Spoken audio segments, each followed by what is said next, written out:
Caleigh was one of a kind.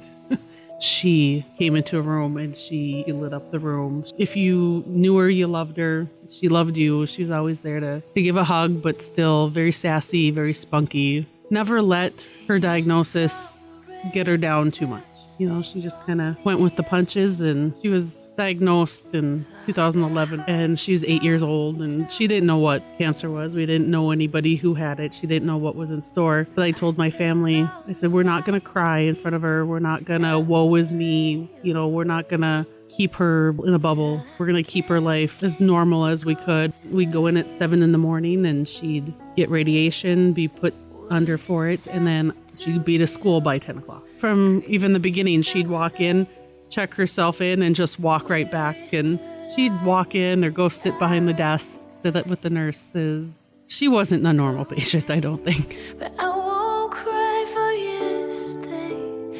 There's an ordinary world. Somehow I have to fight.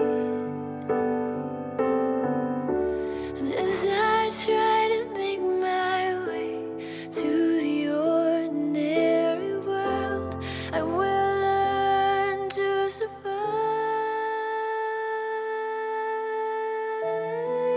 She just exemplifies, how you wish you could be for somebody with so many issues and so many medical problems. Through everything, she lost some hearing and her balance would go, so she wouldn't be able to join dance again. And when she couldn't dance, she helped coach. And when she couldn't play volleyball, she just cheered on her classmates and her teammates. She just powered through and found a different route and made everything work. She finished her standard treatment. She did about 14 months and was cancer-free for just about 3 years. And after the 2-year mark, you go in every 6 months. At that 3-year mark, we went in and they called us that night. And Dr. Neem said, there's a couple of spots we're questioning. After 3 years, you think you're good.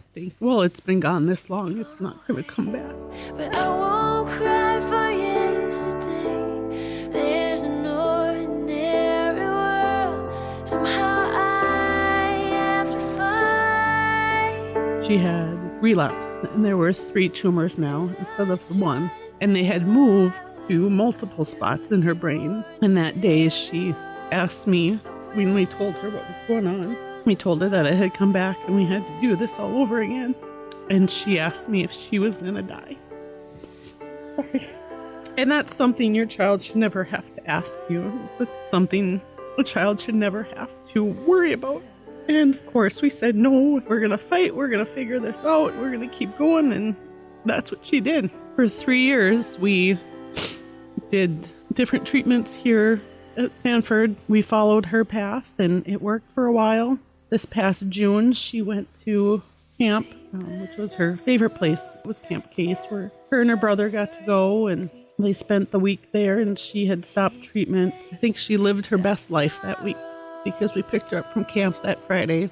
By Monday, we were ambulanced back to Fargo because she had pretty severe pneumonia and tried to fight it for 3-4 weeks. We were in the hospital, and finally it was just too much. And July 27th of this year, she passed away. And I won't cry for yesterday. There's an ordinary world. Somehow I have to fight.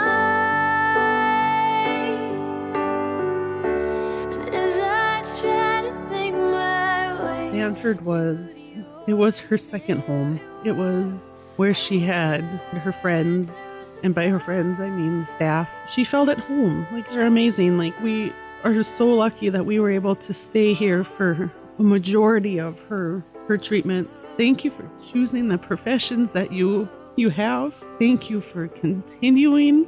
I don't know how they do it. I mean, there's so many rewarding things, and then there's so many sad moments. I don't know how they do it. I don't know how they get close to somebody like Caleigh and have to be there when they pass.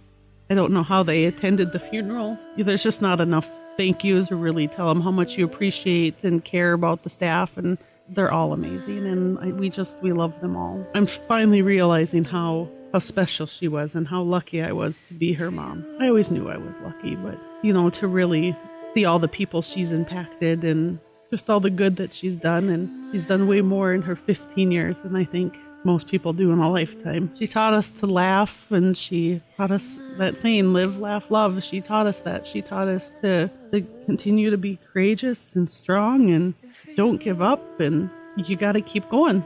And that's what she did, and that's what I'm doing, and I'm beyond lucky to have been her mom and to have raised such a strong-willed, perfect, lovable little girl. She is definitely one of a kind.